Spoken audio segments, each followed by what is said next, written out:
কলকাতা থেকে শিলিগুড়ি এমন একটা বাস যেই বাসে কিন্তু শাহরুখ খান পর্যন্ত ট্রাভেল করেছে, আর যেখানে কিন্তু কমপ্লিমেন্টারি স্ন্যাক্সও দেওয়া হয়। হ্যাঁ, বাসটার নাম কিন্তু রয়্যাল ক্রুজার। জার্নিটা শুরু হয়েছিল সন্ধ্যা 6টার সময় স্প্ল্যানেড বাস স্ট্যান্ড থেকে। এনাদের কিন্তু রয়েছে ওয়েটিং লাউঞ্জ, ওকে। আর যেটা কিন্তু এসি ওয়েটিং লাউঞ্জ, যেখানে কিন্তু গেলাম, আমরা গিয়ে বসেছি, খুব কমফোর্টেবলি ছিলাম এখানে।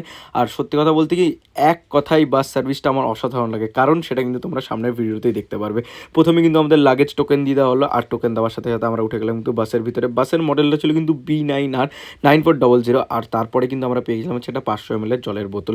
আর জলের বোতল কিন্তু এক্সট্রা চাইলে ওনারা দিয়ে দেয়, ওকে। তারপর কিন্তু আমরা পেয়েছিলাম স্ন্যাক্সটা। এই বাসটা বুক করার আসল কারণই হচ্ছে স্ন্যাক্স। যারা ভেজ নেবে ভেজ, নন ভেজ নেবে নন ভেজ। তার কিছুক্ষণের মধ্যেই কিন্তু বাস দিয়েছিল একটা হল্ট, কারণ একজন প্যাসেঞ্জারের একটু টয়লেট ব্রেক দরকার ছিল। এই কারণের জন্য কিন্তু বাসটা দাঁড়াতে দাঁড়াতেই যাচ্ছিল। মানে যাদের যখন দরকার পড়ছিল তারা কিন্তু সামনে যে রেস্ট স্টপ সেটা কিন্তু দিয়ে দিচ্ছিল। তারপর কিন্তু বোর্ডিং হলো অনেক জায়গা থেকে, কৃষ্ণনগর। তারপর আমরা পৌঁছালাম। আর আগে কিন্তু বারাসাত থেকে বোর্ডিং হবে, দমদম থেকেও বোর্ডিং হয়ে যায় এই বাসের। তারপর কিন্তু কৃষ্ণনগরে দাঁড়িয়েছিলাম আমরা শঙ্কর মিষ্টান্ন প্রতিষ্ঠানে। এখানে কিন্তু এরা নতুন শুরু করেছে বিরিয়ানি, 200 টাকা দাম নিচ্ছিল চিকেন বিরিয়ানি। বাট হ্যাঁ, সত্যি কথা বিরিয়ানি খেতে ভালো ছিল।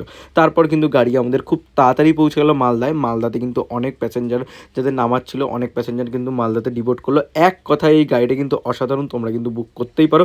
এছাড়া কিন্তু কলকাতা থেকে দীঘা আরও বিভিন্ন রুটে গাড়ি চালায়, শিলিগুড়ি তো রয়েছেই। এছাড়া কিন্তু তোমরা একদম রিজনেবল প্রাইসে এনাদের যে অফিসিয়াল অ্যাপ রয়েছে, অ্যাপ থেকে বুকিং করে নিতে পারো। আমি কিন্তু তোমাদেরকে দিয়ে দেবো ডিসক্রিপশন।